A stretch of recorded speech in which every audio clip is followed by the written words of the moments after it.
कटियार साहब, सर लखनऊ में और उसके अलावा एक और स्लीपर सेल में मिला गया कहीं और से, ये कोई डॉक्टर शाहीन हैं, उनके साथ कोई और क्या नाम था उनका प्रदीप जी, कोई मुजम्मिल कोई हैं, सहारनपुर एंड लखनऊ। सर दोनों के दोनों में कोई स्लीपर सेल मिले हैं वगैरह वगैरह वगैरह।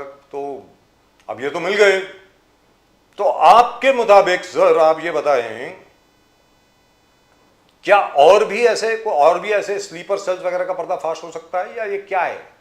कटियार साहब आप बताएं, क्यों अभी तक तो ये लग रहा था कि योगी जी की सरकार है, पुलिस जो है, इंटेलिजेंस एजेंसीज जो हैं वो बहुत सतर्क हैं, कुछ भी नहीं हो सकता। लेकिन दिल्ली में बम विस्फोट हो गया सर, बम विस्फोट हो गया ना, सारी कोशिशों के बावजूद बम विस्फोट हो गया। अब क्या है कि बहुत आसान है दोबारा बोलना, या इनफैक्ट वो फुटेज भी अपने पास पड़ी है जो नरेंद्र मोदी जी बोल रहे हैं बहुत पहले कि अगर आतंकवादी घटना होती है तो उसमें सिर्फ और सिर्फ सेंटर का हाथ होता है वगैरह वगैरह, और सेंटर का फॉल्ट है वगैरह वगैरह वगैरह। लेकिन अभी की बात करें तो सर अभी आप बताएं कटियार साहब, स्थिति क्या है अभी, बोलिए। राजीव साहब, जो ये बम धमाका हुआ जी, चाहे इससे पहले के जो बम धमाके हुए, ये बेहद दुखद है, निंदनीय है। और जिन लोगों को इसमें घटनाओं में जान गंवानी पड़ती है उनके परिवार वालों के प्रति हमारी बहुत गहरी संवेदना है। दूसरा सवाल साहब ये उठता है कि जब भी स्लीपर सेल के बारे में हो या बलरामपुर में धर्मांतरण हो, फिर उसे ये मुद्दा बनाते हैं। मुझे साहब ये नहीं समझ में आती कि अमित शाह साहब अपने को बहुत ताकतवर, चाणक्य, पता नहीं कितनी कितनी उपाधियों से इस देश की मीडिया उनको संबोधित करती है। जब ये पता था 1 साल से कि दिल्ली में इस तरीके की घटना हो सकती है, इंटेलिजेंस इनपुट आ रहा था, तो सरकार क्या कर रही थी? जो पहलगांव की जो घटना थी, या यहाँ पे फरीदाबाद में लगभग 3,000 केजी जो है क्विंटल नहीं सर, टन, जो विस्फोटक टन क्विंटल तो 100 किलो होते हैं सर, टन 3,000 टन। हाँ टन जी। तो ये 2,900 टन जो है यहाँ पे वहां पे, ये साफ सीमा पे क्या कोई चौकसी नहीं है, पाबंदी नहीं है, सीमा वहां हमारा फोर्स नहीं है, ये जिम्मेदारी किसकी है? सीमाएं सुरक्षित किसकी जिम्मेदारी में आती है? इतनी कमजोर सरकार भारत ने पूरे 75-80 साल की आजादी के पीरियड के अंदर, और इतने असफल गृह मंत्री भारत को साफ कभी नहीं मिले। और इसके बाद आप बयान क्या देते हैं राजीव साहब? उनको बख्शा नहीं जाएगा, हम उनको देख लेंगे, मेरी गहरी संवेदनाएं हैं, ये बातें बहुत थोथी लगने लगी है।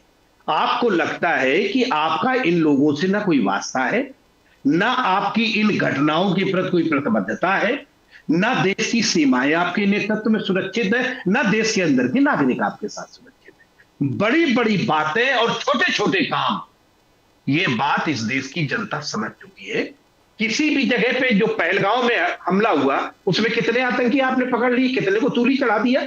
बातें करेंगे यूपीए के टाइम इतने थे, एनडीए के टाइम इतने, ये डाटा देने का वक्त नहीं है राजीव साहब। 11-12 साल से आपकी सरकार है। जो घटनाएं हुई पहलगांव की है, मालेगांव की है, पुलवामा की है, वहां पे इतना भारी तादाद में आरडीएक्स आता है, ये कहां से आ जाता है? क्या करते रहते सीमा पे लगे हुए लोग, क्या करती रहती है आपकी इंटेलिजेंस?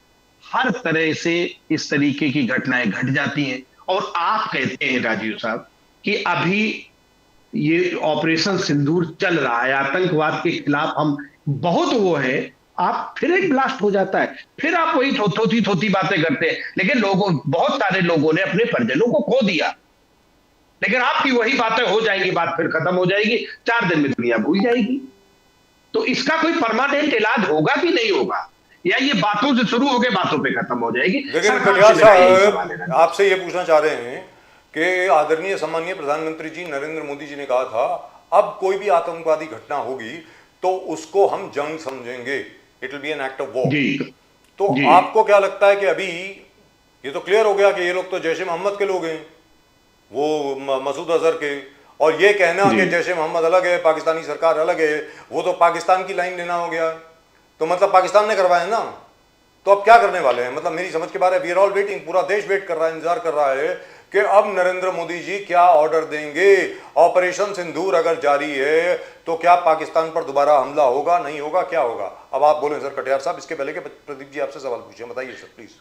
नहीं, हम इस बात से सहमत हैं राजीव साहब जी कि ये जो हमारे प्रधानमंत्री है ये सब बातें करते हैं साहब, लेकिन जमीनी लेवल पे आपसे कुछ डिलीवर नहीं हो सकता। ये जिस देश की जनता, इस देश के नागरिक समझ चुके हैं। हम ये बात, मुझे बयान याद है, आपने ये भी बयान मुझे याद है कि इस देश में अगर कोई आतंकी हमला होता है तो ये केंद्र की जिम्मेदारी होती है, और साहब दुनिया भर के मुद्दे, रुपया गिरता, ये गिरता, वो गिरता, उन बातों पे जाने का कोई मतलब नहीं है। जी आज आतंकवाद का मामला है, हम अगर हमारे साथ कोई होता है तो हम इसे युद्ध की बात मानेंगे कि हमारे साथ हम युद्ध की स्टेज में है, लेकिन इसके बावजूद भी ये घटना घट गई। और मैं बता रहा हूं साहब, अभी भी यहां ये जो आप इस कार्रवाई कर रहे हैं, हम चाहते हैं कि भारत की सरकार कोई मजबूत फैसला ले और उसके साथ कैसे डील करना है। हम तो ऑपरेशन सिंदूर में जब इस देश की सेना मुंहतोड़ जवाब दे रही थी तो आप सीज फायर कर देते। यहाँ अमेरिका से आता है, कहीं कहीं से आता है, पूरे देश का सर झुक जाता है साहब। ऐसा कमजोर भारत को प्रधानमंत्री मिला हुआ है। कटियार साहब, जी योगी आदित्यनाथ जी ने क्लियर कट कहा कि जिन्ना को फिर पनपने नहीं देंगे। जिन्ना के खिलाफ, जिन्ना जैसे आइडियोलॉजी को फिर हम पनपने नहीं देंगे। बुलडोजर चलेगा, बुलडोजर सब जगह चलेगा, और बुलडोजर को विरोध करने वाले ये तुष्टीकरण की राजनीति, प्रोटेक्शन करते हैं। इस प्रकार के एक्टिविटीज के लिए एक्शन हो रहा है। 2 लोग लखनऊ से पकड़े गए हैं और एक सहारनपुर से उठाए गए। AK-47 वेपन्स रिकवर हो रहा है। बट योगी जी का जो क्लियर कट कहना है कि जिन्ना को फिर पनप नहीं देंगे, आप स्टेटमेंट को किस प्रकार से देखते हो? 0 टॉलरेंस टू टेररिज्म, चलेगा बुलडोजर। नामयार साहब, मुझे समझ नहीं आती बात कि उत्तर प्रदेश पूरे देश में महिलाओं के लिए सबसे असुरक्षित प्रदेश बना हुआ है। आपके पास डेटा है, हमारे जो मित्र हैं मलिक साहब, उनके पास भी डेटा है। अपराधियों ने जिस कदर से, कहीं कोई गोली मार रहा है, कहीं कोई रेप कर रहा है, कहीं किसी की हत्या हो रही है, पूरे उत्तर प्रदेश में जंगल राज मचा है। लेकिन आप भाषण देने से बाज नहीं आते। बड़ी बड़ी बात करना, वो पता नहीं कहां से आप ये साहस जुटाते हो। आपके साथ वो झिंगुर बाबा का आपने देखा ना, 1 महीने मीडिया ट्रायल चला था और इतने लोग कर दिए। वो साहब कहां से खड़े हो जाते हैं, कहां से हजारों करोड़ रुपया आ जाता है, कहां आपकी सरकार बनी रहती है, कैसे आप एडमिनिस्ट्रेशन चलाते हैं, कैसे आपका LIO काम करता है, लोकल इंटेलिजेंस की क्या इनपुट रहती है आपके पास? आप बातें भर करते हैं या आपको सरकार भी चलाने के लिए भी कोई वक्त चाहिए अलग से? तो उत्तर प्रदेश में पूरी तरह जंगल राज है, अराजकता का माहौल है, और जिस जाति के माननीय मुख्यमंत्री जी हैं, उस जात के लोगों ने तो पूरे प्रदेश में हाहाकार मचा रखा है। हर जिले में माफियाओं का गुंडा राज चल रहा है, लेकिन इसके बावजूद भी बुलडोजर चलाएंगे। और नामबियार साहब, आप इस बात से जरूर सहमत होंगे कि बुलडोजर किसी सभ्य समाज का प्रतीक नहीं हो सकता। हर सभ्य समाज में न्यायपालिका की भूमिका और उसके वर्चस्व और उसके वजूद और उसके फैसलों को हम सम्मान कर सकते हैं। हम बुलडोजर को कभी सम्मान नहीं दे सकते। और बुलडोजर दिखाते हो, क्या बताना चाहते हो? आपकी जुडिशरी ठीक नहीं है, आपका जुडिशियल सिस्टम पे आपको भरोसा नहीं है, तो आप जाके बुलडोजर चला देंगे।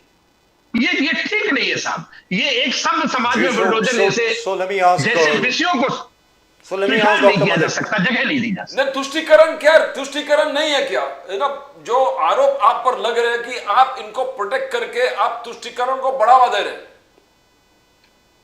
सरकार नामबियार साहब आपकी, एडमिनिस्ट्रेशन आपका, अपराधियों को सजा देने की जिम्मेदारी आपकी, हमारा काहे का तुष्टीकरण है?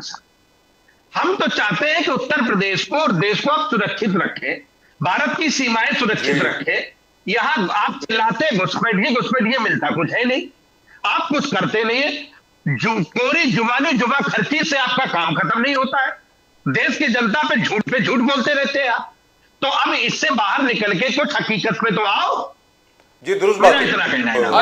अखिलेश कटियार साहब, योगी आदित्यनाथ जी ने कहा कि वंदे मातरम कंपलसरी है हर स्कूल में, आपको गाना पड़ेगा, वंदे मातरम गाना पड़ेगा, देयर इज नो एक्सक्यूज। मगर वह जबरदस्त रिसेंटमेंट मुस्लिम कम्युनिटी के लीडर्स कहने लगा कि हमको अपने स्कूल से बच्चों को वापस निकालना पड़ेगा, हम वंदे मातरम गाएंगे नहीं। तो क्या, किस प्रकार से हम जा रहे हैं? क्या वंदे मातरम गाएंगे नहीं? कटियार साहब, पहले स्कूल तो बचा लो साहब, ये तो स्कूल ही बंद किए डाल ले, 5,000 स्कूल बंद कर दिए जी। और वंदे मातरम करने की बात कर रहे हैं आपके, सही बेमतलब की बातें हैं ये साहब। ये भारत देश, भारत का संविधान आपको अपनी मर्जी से हर काम के लिए उस तरीके की व्यक्तिगत स्वतंत्रताएं हैं। स्कूल छोड़े, पहले स्कूल बचाएं, स्कूल में अध्यापक दें। वंदे मातरम और बाकी जो व्यक्तिगत मामले उनको छोड़ के स्कूल तो रहने दीजिए। अभी एक अस्पताल में उनके यहाँ एनेस्थीसिया नहीं था नामबियार साहब, तो एनेस्थीसिया के बगैर उसकी हड्डी का ऑपरेशन किया है। उत्तर प्रदेश में अस्पताल में दवाएं नहीं है। उत्तर प्रदेश का हाल इतना बुरा है, कई जगहों पे इतनी बुरी है, कई जगहों पे कि दवाइयां नहीं, कि यहां करो वहां करो, स्कूल नहीं, इंफ्रास्ट्रक्चर नहीं, दुकानों पे खाद नहीं, सोसाइटी पे। तो ये जो बातें हैं, ये इस पे ये बोले वो बोले, वो सब मुद्दों से भटकाने वाली बात है। और अभी हमारे गांधी साहब जो बोल रहे हैं कि ये तो इनपुट थी और हम उसको सफलता, बिल्कुल ठीक है। पठानकोट से लेके, उरी से लेके, मालेगांव से लेके बहुत जगहों पे आपने जरूर सबको सजा दे दी होगी, अपराधी पकड़ भी लिए होंगे, देश को पता भी होगा। और अगर नहीं पता है तो इस तरीके की कितनी घटनाएं घटती रहेंगी और कितने पे इस तरीके के झूठे आश्वासन देश की जनता को मिलते रहेंगे। जिनके अपने परिवार होते हैं उन्हें जरूर पता होता है कि अपनों को खोने की तकलीफ क्या है, लेकिन जिनके अपने परिवार नहीं है, जिनके अपने लोग नहीं है, जो नाते रिश्ते खून के संबंधों को जिन्होंने जिया नहीं है, महसूस नहीं किया है, उनसे उम्मीद नहीं की जा सकती है कि इस पे कोई संवेदना भरी बात। लेकिन जो प्रदीप जी ने आपसे सवाल पूछा सर, उसका पूरा जवाब दीजिए ना। because Muslim Sir, students Pradeep ji, may I- they want to move out the Muslim students from the That is one. schools. Sir that is one. Number two, sir पूरा जवाब दीजिए ना, उसका खुल के जवाब दीजिए आज की तारीख में। और जैसे मुकेश गांधी साहब ने भी कहा कि आतंकवाद जो है, मतलब आतंकवाद से और उस फिलॉसफी से काफ़ी मुस्लिम जो हैं वो प्रेरित हो गए हैं। तो अब क्या यूपी में, बिहार में, हरियाणा में, पंजाब में, दिल्ली में, महाराष्ट्र में कोई एंटी मुस्लिम मूवमेंट शुरू होगी? सर आपसे जानना चाहता हूँ। योगी जी ने तो कह दिया मेरा बुलडोजर तैयार खड़ा है, वो डॉक्टर शाहीन के घर को लेकर के और बाकी सब चीज़ों को लेकर के। बताएं सर आप। राजीव साहब, आप बहुत बहुत पुराने पत्रकार हैं साहब, और समाज के हर मुद्दों पे आप अपना एक अलग से चिंतन रहता है। हम सब चाहते हैं कि समाज में आप अच्छी शिक्षा दें, अच्छा रोजगार दें। बुलडोजर से इन सब चीजों पे रोक नहीं लगेगी, रोक लगेगी तो विकास से लगेगी। हम चाहते हैं कि ऐसी सरकार आए जो सभी समाज को एक नजर से देखे। आप यहाँ पे इस तरीके की ध्रुवीकरण राजनीति करके, ध्रुवीकरण स्थापित करके, राजनीति करके आप सरकार तो बना सकते हैं सर, लेकिन जो इस समाज को सही रास्ते पे ले जाने का जो तरीका है वो विकास है, समान नजरिया है, संविधान को सही तरीके से जमीन पे लगाना है। सवाल पूछ रहा हूं। अब जब देखो आप बुलडोजर है, ये है, वो है, सर वो तो जो जमीनी मुद्दों पे बात कभी नहीं करते। कटियार साहब, उत्तर प्रदेश आपने जो जवाब दिया, जहां तक बुलडोजर का सवाल है, उस पर तो सुप्रीम कोर्ट ने भी टिप्पणी करी है कि you can not use a bulldozer without a court order. उसके बावजूद योगी जी कहते हैं कि साहब मैं तो मानता ही नहीं उसको, या कहते होंगे मैं मानता हूं, फिर भी नहीं मानते हैं। लेकिन मैं कुछ और बोल रहा हूं सर। अगर ये आतंकवादी घटना जो घटित की गई है अभी, जो आतंकवादी घटना घटित की गई है लाल किले के सामने, मैं आपसे बोल रहा हूं सर, जरा ध्यान से सुनिए। इसके पीछे पाकिस्तान की साजिश है, कोई डाउट नहीं है नहीं, कोई डाउट नहीं है। लेकिन उससे भी ज्यादा बड़ी साजिश क्या है कि किसी भी तरीके से 24 करोड़ मुसलमान जो है इस देश का, अभी 24 करोड़ हो गए हैं, उसको बाकी समाज के लोग, स्पेशली हिंदू समाज के लोग जो हैं वो शक की निगाह से देखें और ये कहें कि ये तो आतंकवादी हैं। मतलब कि पाकिस्तान सक्सेसफुल हो गया भारत के अंदर दरार डालने में। आपको लगता नहीं है कि यहां पर बाकी जितने भी लोग हैं उनको यह बात करनी चाहिए कि भाई इन्वेस्टिगेटिव एजेंसीज को इन्वेस्टिगेट करने दीजिए, हिंदू मुस्लिम मत कीजिए। अब आप बोलें सर। कटियार साहब। मैं राजीव साहब, मैं पूरी तरह इस बात से एग्री करता हूं। अपराधी अपराधी होता है, ना उसकी कोई राजीव साहब जाति होती है, ना उसका कोई धर्म होता है। और हम इस देश में जाति के आधार पे, धर्म के आधार पे, संप्रदाय के आधार पे हम समाज को नहीं बंटने देंगे। यही हमारी एक संवैधानिक प्रतिबद्धता है सार्वजनिक जीवन में। अगर यहाँ पे जात, धर्म, संप्रदाय, आज आप हिंदू मुस्लिम कर रहे हैं, कल दलित पिछड़ा करेंगे, कभी सवर्ण बैकवर्ड करेंगे। इस तरीके से अगर पाकिस्तान या दुनिया की कोई ताकत चाहे, हम समाजवादी लोग एक एक व्यक्ति अपना जीवन इसी बात पे समर्पित करेंगे कि हम भारत को किसी भी लिहाज से दो हिस्से में नहीं बंटने देंगे। राइट, सो आई होप अपराधी को सजा देंगे, लेकिन अपराधी की पहचान जात धर्म से नहीं हो। मैं उम्मीद करता हूं सर, जहां तक के समाजवादी पार्टी का सवाल है, आप जितने भी अल्पसंख्यक हैं, जितने भी मुसलमान हैं उत्तर प्रदेश में, बाकी जगह पर, आप उनको संतोष या सांत्वना दे रहे होंगे, भाई आप फिक्र ना करें, हम लोग आपके साथ हैं, टेंशन ना लें। कटियार साहब को मैं पूछना चाहता हूं, कटियार साहब बुलडोजर का विरोध कर रहे हैं योगी आदित्यनाथ जी का, आप जो जिस प्रकार से विरोध कर रहे हैं, the process of law has to be there, और एक प्रकार से राइट विंग एक्टिविज्म का बात करें, मगर योगी आदित्यनाथ जी ने हाल ही में मुख्तार अंसारी के पूरे प्रॉपर्टीज को सीज किया था, मुख्तार अंसारी के पूरे लैंड को सीज किया था, और उसमें 72 ईडब्ल्यूएस के लिए घर बना के दिए, फ्लैट्स बना के दिए। तो क्या the strong arm of law should not operate? Katiyar साहब, जहां क्रिमिनल्स है उनको how can you have any mercy? आपको वही लॉ का जो कठोर डंडा उसका इस्तेमाल तो करना ही पड़ेगा। योगी आदित्यनाथ जी जिस प्रकार से लैंड को लेकर उसमें ईवीएस के लिए, बैकवर्ड कास्ट के लिए फ्लैट्स बना के दिए, क्या ये सराहनीय नहीं है? Don't you appreciate that?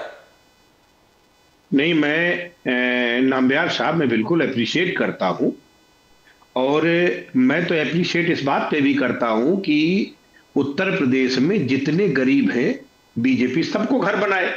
Kuldeep Sengar की प्रॉपर्टी पे भी बना दे, ब्रजेश सिंह की भी प्रॉपर्टी पे बना दो, धनंजय सिंह की भी बना दो, उदय भान सिंह की भी प्रॉपर्टी पे बना दो, अशोक चंद की भी बना लो, ब्रजभूषण सिंह, बादशाह सिंह, चुलबुल सिंह, ये जो इनकी जाति के जो माफिया और गुंडे और बदमाश हैं, उनके घर पे तो नामबियार साहब एक चौकीदार भी नहीं जाता आपका।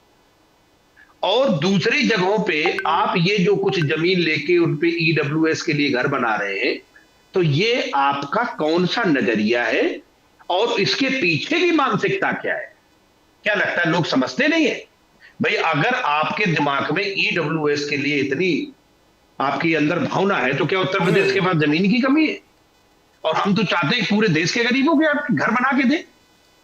और जब आप एक अपराधी की जमीन के प्रति आपका ये नजरिया है, तो जो मैंने ये 10-12 हर जिले में एक एक माफिया है जिसके ऊपर किसी के पास 100, किसी 106, किसी 46, किसी 84, किसी के 88 मुकदमे हैं जिनके ऊपर, और ये आपराधिक मुकदमे है, ये मैं कोई दूसरे मुकदमों को बात नहीं कर रहा हूं।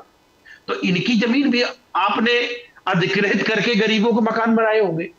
अगर बनाए हैं तो नजरिया सही है साहब। ये तो अविरल मलिक साहब से पूछ लेते हैं, डॉक्टर मलिक जवाब दें। अविरल मलिक जी, मुख्तार अंसारी का जमीन आपने ले लिया और ईडब्ल्यूएस के फ्लैट्स बना के दिया गरीबों के लिए, बट बाकी ब्रिजभूषण और जितने 12 नाम अखिलेश कटियार साहब ने सुनाए, उनका प्रॉपर्टी कभी अटैच करोगे आप और डिमोलिश करोगे? डॉक्टर मलिक जी देखिए, जहां तक विषय एक तरीके से बुलडोजर कार्रवाई पूर्ण रूप से जायज है। अखिलेश जी को मैं बिल्कुल समझा देता हूं, अखिलेश कटियार जी को, और ये इस चीज को एक्सेप्ट करेंगे। देखिए, जहां तक विषय एक तरीके से बुलडोजर एक्शन का, वो हिंदू, मुस्लिम, सिख, ईसाई, जैन, बौद्ध, पारसी, किसी भी मजहब का, किसी भी धर्म का, किसी भी जात का, किसी भी पंथ का, किसी भी संप्रदाय का कोई भी व्यक्ति हो, अगर वो किसी तरीके से इलीगल कंस्ट्रक्शन करता है और एक तरीके से अवैध कब्जा करता है, अवैध कब्जा करके अवैध निर्माण, मलिक साहब मुझे 2 नाम बता दीजिए, मुझे 2 नाम बता दीजिए जो ब्राह्मण या ठाकुर समाज के गिराए गए हो, मुझे सिर्फ 2 नाम बता दो आप। जी नहीं, देखिए, जहां तक विषय एक तरीके से इस प्रकार के चलन का जो मैंने क्राइटेरिया बताया, इसी के आधार पे डेमोलिशन होता है, होना चाहिए।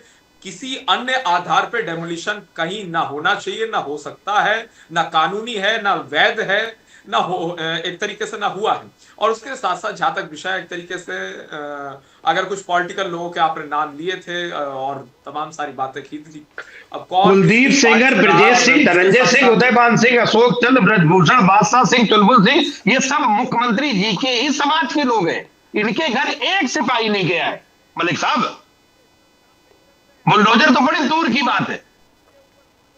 नहीं देखिए, जहां तक और इनके विषय ऊपर तरीके से गंभीर धनंजय आरोप सिंह है। की बात की या अन्य लोगों की बात की, बलात्कार, तो हत्या, धनंजय सिंह जी डकैती, के साथ तो लूटपाट, फिरौती, ये अखिलेश जी आरोप मिल है रहे इन पे। हैं। नहीं देखिए नहीं नहीं देखिए, पूर्व मुख्यमंत्री आदरणीय अखिलेश आप यादव बातों जी को भी टन धनंजय मत सिंह जी मारो, से मिल रहे हैं, और बातों को टन मत हमारे लगाइए। आदरणीय शिवपाल सिंह यादव जी भी उनसे मिलते हैं, वो धनंजय सिंह से मिलते हैं। तो देखिए, वो चीजें एक अलग विषय हो गया, उसमें मैं नहीं जा रहा हूं, लेकिन मलिक एक्शन की अगर साहब, बात है आप बड़े और भले आदमी हैं, बहुत प्यारे इंसान हैं आप, लेकिन मुद्दे पे जवाब नहीं है आपके पास मलिक साहब। सर मैं एक नाम जानता है हूं मेरे पास। आप अरे इस बात से कटियार सहमत साहब, हो, मैं मुझे मलिक साहब की जरूरी मदद नहीं कर है देता जनता हूं। को तय करने देते मैंने आपको हैं। जवाब दिया ना भैया। अरे छोड़िए ना मुकेश गांधी दिया साहब, एक मिनट, मेरे पास एक नाम है मलिक साहब की, मैं मदद कर देता हूं, विकास दुबे। एक नाम है बस, और कोई नहीं है। एक नाम है विकास दुबे का, बस, और किसी का नाम नहीं है। और कटियार साहब की बात बिल्कुल ठीक है। मलिक साहब, आप भी जानते हैं, आप हंस रहे हैं अंदर से, ये जो इन्होंने नाम लिए ना, इनके किसी के घर में भी समन्स भिजवा दीजिए, बाकी सब चीज छोड़ दीजिए। चलो मैं कहता हूं छोड़, समन्स भिजवा दो बस। किसी भी पोस्टमैन को बोल दो कि भैया ये स्पीड पोस्ट से समन आने वाला है, बस समन भिजवा दो सर उनके पास।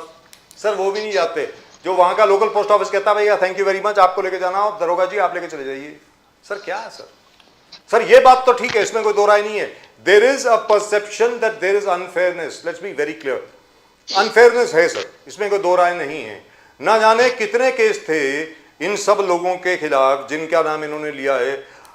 Sir even the case has not proceeded, it has not started. बिल्कुल बिल्कुल, देखिए, केस के आधार पे कहीं मकान नहीं ढाया जाना चाहिए। बिल्कुल बिल्कुल, मैं उसी चीज पे आ रहा हूँ। किसी मुकदमे के आधार पे, मुकदमों के आधार पे, अपराध के आधार पे किसी का मकान नहीं ढाया जाता है। अगर मकान ढाया जाता है तो इस आधार पे कि वो मकान इलीगली कंस्ट्रक्टेड है, अवैध कब्जा वहां किया हुआ है, उस आधार पे ढाया जाना चाहिए उस व्यक्ति का पट। और जिन लोगों के नाम लिए वो सब वैध हैं, राजपूत है, क्षत्रिय है, वैश्य है, कोई भी है, उससे कोई लेना क्यों देना कटियार नहीं साहब, चाहिए। ये सारे जो आपने धनंजय सिंह वगैरह वगैरह, ये सिंह वो सिंह सारे सिंह हैं। सिंह मतलब शेर, कमाल है, सबके बैठे सारे सिंह है। कुलदीप सेंगर उन्नाव, ब्रजेश सिंह वाराणसी, धनंजय सिंह जौनपुर, उदय भान सिंह भदोही, अशोक चंद हमीरपुर, ब्रजभूषण शरण सिंह गोंडा, बादशाह सिंह महोबा, चुलबुल सिंह बना। हर जिले में मुख्यमंत्री जी के समाज का एक आदमी है जो पूरी गुंडाई और गुंडागर्दी कर रहा है, और दरवाजे और सबके घर लीगल है साहब, कोई नहीं जा सकता, और सबके महल लीगल है, बिल्कुल है ना। अरे मगर सबको, एक मिनट प्रदीप जी, सबके महल जो है बने हुए हैं वहां पे, सबके पास महल है। बाय द वे ये मैं क्लियर कर दूं, मैं जा चुका हूं वहां पे, सबके महल लीगल है वहां पे, है ना। सबको सर्टिफिकेट मिला हुआ है म्युनिसिपैलिटी से, this is completely legal, plan has been passed, etcetera, property tax has been paid, है ना कटियार साहब। अभी एक एसडीएम ने किसी के इन्हीं में से एक व्यक्ति है, उन्होंने कहा कि माइनिंग मत करो, तो एसडीएम को पीटा वहीं पे। जी मालूम है, सिर्फ पीटा, ऐसी क्या तो बोल रहे हैं सरकार सर। है। अरे सर बेइज्जती मत करो सर।